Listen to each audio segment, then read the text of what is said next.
जय मसीह के परिवार, मेरा नाम आइज़क है और मैं दिल्ली में रहता हूँ। जब मैं 6th क्लास में था तो मैं अपने बिहेवियर में चेंजेस नोटिस करना स्टार्ट कर दिए थे। लाइक जैसे मैं कोई चीज़ उठा रहा हूँ मैं, तो मेरे को वो चीज़ को पर्टिकुलर उसी तरीके से रखना होता था। जिस रास्ते से मैं जा रहा हूँ तो मैं उसी रास्ते से मैं वापस आता था। मेरे को ऐसा लगता था कि अगर मैं वो चीज़ अगर परफेक्ट तरीके से नहीं करूँगा तो मेरे साथ कुछ बुरा हो जाएगा। ये सब चीज़ें मेरी स्टडीज़ में भी इफेक्ट करने लग गई थी। मैं कुछ पढ़ता था, मेरे सारे ऊपर से जाता था। उसके बाद साल बढ़ते गए। बीच में ऐसा होने लग गया था कि मुझे अपने डैड रिलेटिव्स के उनके चेहरे दिखते रहते थे। मुझे दिन में कम से कम हज़ारों बार फेस सामने आता था उनका। जिस डिजीज़ से उनकी डेथ हुई है, कैंसर वर्ड था, वो मेरे हमेशा सामने घूमता रहता था।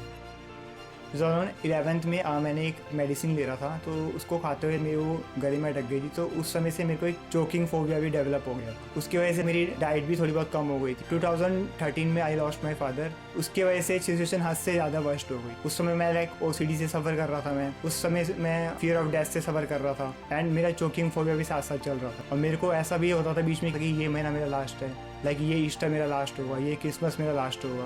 फिजिकली मैं पूरी तौर से मेरे को फ्रीडम थी, बस मेंटली ऐसा था कि मैं एज ए प्रिजनर था। मैं 2019 दिसंबर में मेरा चोकिंग फोबिया इतना ज़्यादा वर्स्ट हो गया था कि पूरा का पूरा मैं लिक्विड फूड पे आ गया था। ना मैं रोटी खाता था, ना मैं कुछ सब्जी खाता था, सिर्फ और सिर्फ मैं दूध पीता था मैं। और मेरा वेट सिर्फ 42 हो गया था। और मुझे आज भी याद है 1 दिसंबर को मेरा बर्थडे था। जस्ट मैंने कुछ पानी लेने के लिए मैं झुका तो मेरे को उस दिन 2 बार मेरा ब्लैकआउट हो गया था। हमने एक डॉक्टर से कंसल्ट करा, उन्होंने फिर मेरे को साइकेट्रिस्ट को रेफ़र कर दिया। फिर जब मैं साइकेट्रिस्ट के पास गया तो उन्होंने कंफर्म करा कि आपको OCD है, आपको एंजाइटी है, और मेडिसिन उन्होंने स्टार्ट कर दी थी मेरी। और मेरे साथ ऐसा था कि मैं मेडिसिन नहीं खा पाता था, तो उस मेडिसिन का लेना ना के बराबर ही था। चीज़ें ऐसी चलती रही। एक दिन 16 मई 2021 की बात है, हम लोग घर पे बैठ के ऑनलाइन देख रहे थे, तो अपोस्टल जी कह रहे थे कि अपनी आप हीलिंग को टाइम स्टैम्प करो।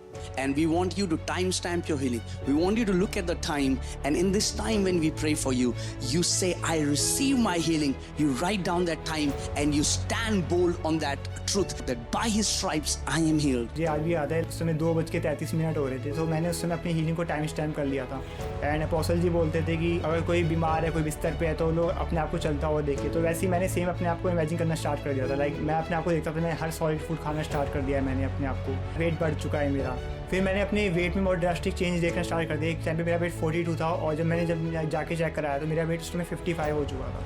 मेरे को खुद यकीन नहीं होता कि इतने कम टाइम पे कैसे मेरा वेट इतना बढ़ सकता है। और फिर उस समय थोड़ा लॉकडाउन में थोड़ा रिलीफ मिला, चीज़ें खुलने लगी थी। फिर मैं FLJ चर्च में आने लग गया। मुझे आज भी याद है कि 7 नवंबर का दिन था। मेरे लाइफ में जब मैं घर पे था तभी मैंने सोचा था कि आज मेरे को अपोस्टल जी मुझे आगे बुलाएं और मेरे सर पे हाथ रख के प्रेयर करें। एंड मैं चर्च गया, उस समय वर्शिप कर रहा था, तभी एक वॉलंटियर ने मेरे टैप करा कि आपको अपोस्टल जी आगे बुला रहे। फिर मैं आगे गया तो उन्होंने मेरे लिए प्रेयर करी। You call him? Standing.